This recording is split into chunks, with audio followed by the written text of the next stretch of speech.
और अब देखते हैं कि आज के इतिहास में क्या लिखा है। वर्ष 1953 में आज ही के दिन पहली बार वैज्ञानिकों ने जीवन के रहस्य खोले थे। ब्रिटेन की कैम्ब्रिज यूनिवर्सिटी के दो वैज्ञानिक जेम्स डी वॉटसन और फ्रांसिस क्रिक ने हमारे शरीर की कोशिकाओं में मौजूद डीएनए के बारे में एक लेख प्रकाशित किया था और इस लेख में पहली बार दुनिया के सामने वो सिद्धांत रखे गए जिससे ये पता चला कि हर जीव में किसी न किसी रूप में जेनेटिक इंस्ट्रक्शंस यानी कि उत्पत्ति से संबंधित जानकारी मौजूद होती है और ये जेनेटिक इंस्ट्रक्शंस एक पीढ़ी से दूसरी पीढ़ी में ट्रांसफर होते हैं यानी आगे बढ़ते हैं। इसी कड़ी में उन्होंने डीएनए का जिक्र भी किया था और यह ऐतिहासिक खोज जेनेटिक्स की दुनिया में बहुत महत्वपूर्ण साबित हुई क्योंकि इसकी मदद से वैज्ञानिक आगे चलकर जेनेटिक कोड को भी समझ पाए। सौर ऊर्जा को बिजली में बदलने वाले पहले सिलिकॉन सोलर सेल को 1954 में आज ही के दिन अमेरिका की बेल लैबोरेटरीज ने दुनिया के सामने रखा था। हालांकि सोलर सेल्स बनाने की कोशिशें 18वीं सदी से ही हो रही थी और ये सोलर सेल्स सोलर पैनल्स का आधार होते हैं। इस खोज के बाद वर्ष 1958 में सोलर सेल्स का प्रयोग पहली बार अंतरिक्ष में किया गया।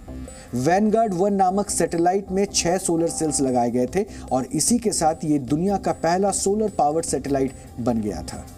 वर्ष 1961 में आज ही के दिन रॉबर्ट नॉर्टन नॉइस को इंटीग्रेटेड सर्किट यानी कि आईसी के लिए पेटेंट मिला था। रॉबर्ट नॉइस दुनिया की सबसे बड़ी semiconductor chip manufacturing company Intel corporation के को-फाउंडर भी थे।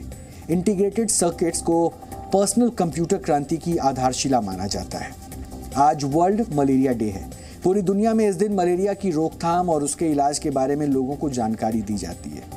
वर्ल्ड हेल्थ ऑर्गेनाइजेशन के मुताबिक वर्ष 2020 में दुनिया भर में मलेरिया के 24 करोड़ 10 लाख से ज़्यादा नए केसेस पाए गए थे और मलेरिया के मरीज 85 से भी ज़्यादा देशों में हैं और हर वर्ष इस बीमारी से औसतन 6 लाख से भी ज़्यादा लोगों की जान जाती है।